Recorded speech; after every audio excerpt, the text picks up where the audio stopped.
Genesis chapter 1, verse 1. In the beginning, God created the heavens and the earth.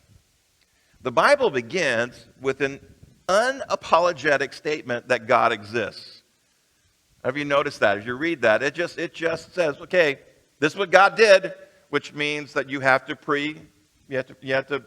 presuppose that God exists for him to do that. As Christians, we don't concern ourselves with that. We just know it. We believe that God exists. Matter of fact, the Bible even says if you don't believe that God exists, that it calls you a fool. Why? Because the entire universe screams God's existence. So to not believe it is to argue with reality, to fight with reality.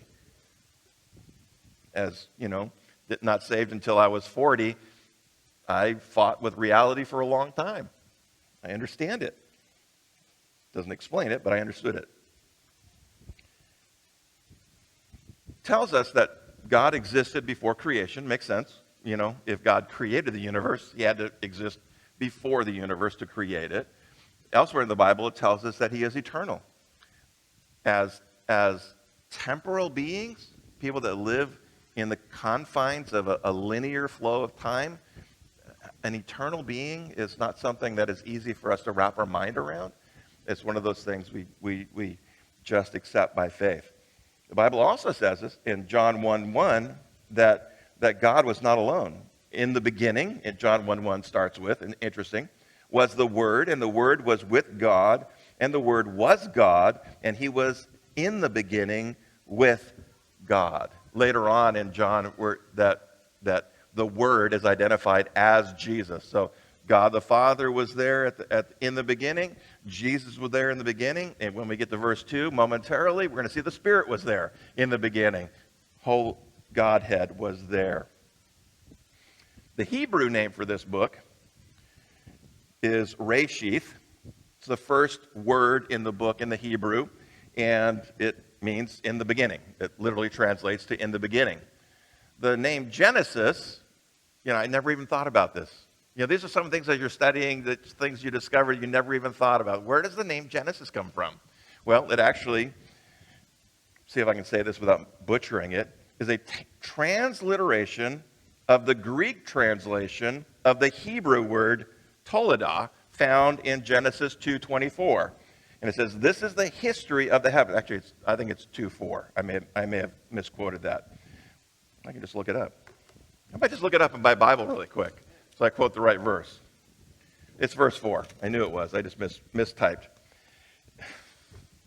This is the history of the heavens and the earth when they were created. That phrase, the history of, is the Hebrew word Toledah, which was translated into Greek in Genosos, which we then transliterate into Genesis. So there you know where the word Genesis came from. You can now win the trivia contest that will go on someplace. So as we go through this text today, I want you to notice something about it. How simply the things are stated. How matter-of-factly they're described to us. That there's no explanations, there's no details given. It's just this happened, and then this happened, and then this happened, and then this happened. In the very first verse, in 10 words, it tells us that God created everything that exists. Everything that exists.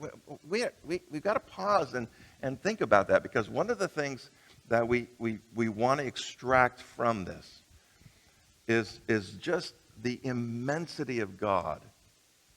That he is so big, so great, so awesome, and yet he pays attention to us. God created the heavens and the earth. We're going to see in a little bit, he just said it, and it happened. That means something to us, and we're going to try to draw that out as we go on. The whole creation account is a whole 31 verses long. And this is what it's meant to do, I believe, is to focus us on the Creator rather than the creation. Our world, much of our world, many parts of our world are focused on the creation. They're focused on the things and the beings and the stuff, and they're not focused on the Creator. And when you get your focus, when you get the wrong focus, it will make it harder for you to function in a way that ultimately ends up in good. As I read this account, I can't help myself but wish I had a lot more information. Anybody else? You know, how did he do that? How long? Like when he made the animals, were they full grown, or were they little babies and they had to grow up? The plants, were they seeds and then they grew, like at a normal rate, or in 12 seconds they went from, acorn to, redwood.